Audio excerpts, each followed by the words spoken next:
Hello all, today we will be presenting our response to the soybean rust attack plan.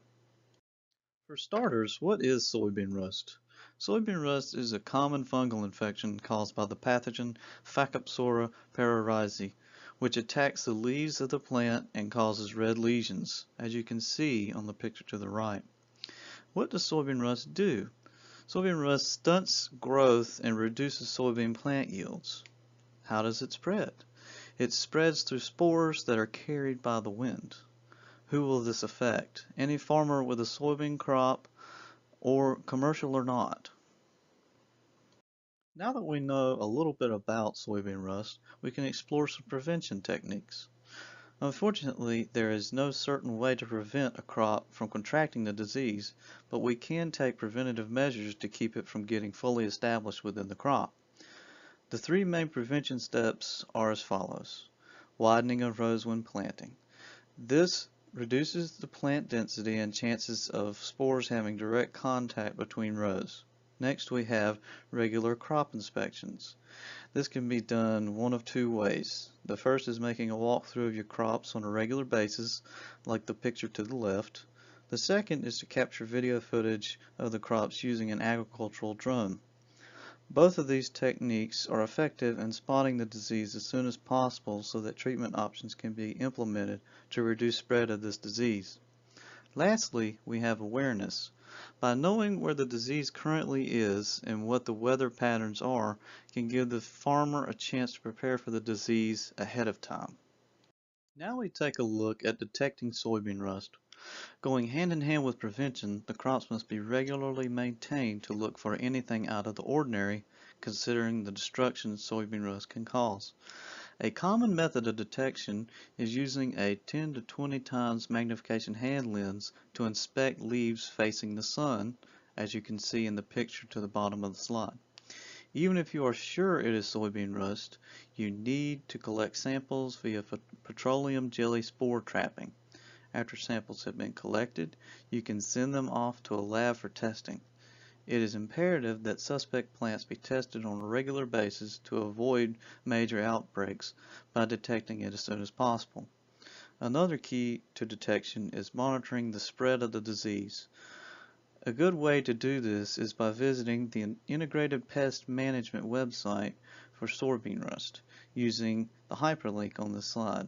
This slide will give you all of the current data regarding soybean rust outbreaks. To combat this disease, we created an ICS response plan. To do this, we use the ICS Form 201 as a basic outline. Our first step is to make an initial assessment of the crop and the severity of the outbreak. Then we need to do testing in order to find out the specific strain of soybean rust attacking the crop. From there, we need to identify our treatment options for that strain of soybean rust so that supplies will be ready when needed.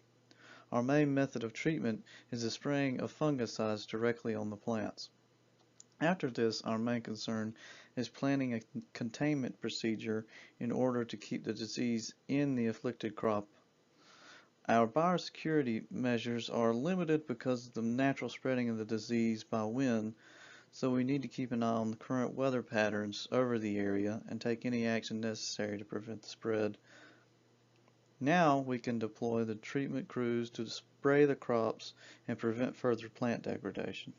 During this time, the surrounding areas will be informed of progress and given necessary information about the outbreak.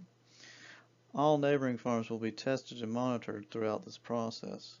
The USD will also be updated constantly on the progress of this response. After our ICS response plan has been implemented, here are the projected outcomes.